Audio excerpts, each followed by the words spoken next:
Le droit de vote fut donc dans un premier temps réservé aux hommes. On disait aux femmes que leur devoir de mère et d'épouse était incompatible avec le droit de vote. On disait qu'elles étaient sous l'influence cléricale et immatures politiquement. Les femmes ont réalisé de nombreuses manifestations afin de faire valoir leurs droits. Durant la Seconde Guerre mondiale, les femmes ont pu montrer de quoi elles étaient capables. Elles ont montré leur engagement dans la guerre autant que les hommes. C'est souvent à elles qu'était confié le travail dangereux d'infiltration de l'appareil allemand. Elles ont joué aussi un grand rôle dans la résistance, elles se sont battues contre l'idéologie nazie et elles ont protégé les clandestins. Mais elles se sont aussi chargées du ravitaillement et des renseignements. Elles ont également travaillé dans les usines afin de s'occuper de la fabrication des armements. Tout ce courage sera récompensé après la guerre. Comme les mentalités ont évolué, elles obtiendront enfin le droit de vote. Ce geste est devenu féminin le 29 avril 1945. Je suis très fière de voter et j'espère que toutes les femmes auront rempli leur devoir. Ce jour-là, 12 millions d'électrices votent pour la première fois.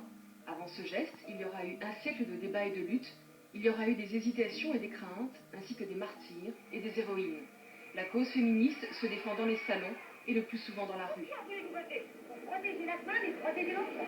Merci de nous faire de la propagande. Régulièrement, avec obstination, le Parlement et le Sénat rejettent les projets de loi qui accordent des droits civiques aux femmes. En 1944, la France est encore en guerre. Le 21 avril, le Comité de la Libération nationale publie une ordonnance qui donne le droit de vote aux femmes. La nouvelle vient d'Alger.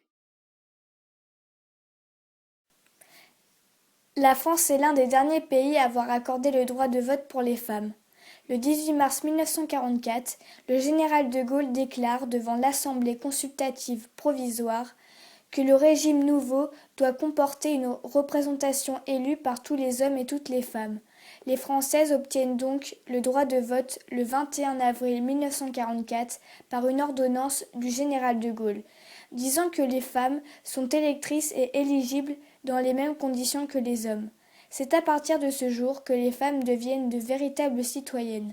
2 ans et demi plus tard, le préambule de la Constitution du 27 octobre 1946 inscrit ce principe dans tous les principes fondamentaux de la République. La loi garantit à la femme, dans tous les domaines, des droits égaux à ceux des hommes. La femme vote la première fois le 29 avril 1945. Cette année-là, 14,7 millions de femmes contre 12,6 millions d'hommes ont voté. Le vote des femmes a eu des conséquences décisives sur les résultats électoraux, bouleversant même la volonté électorale des hommes.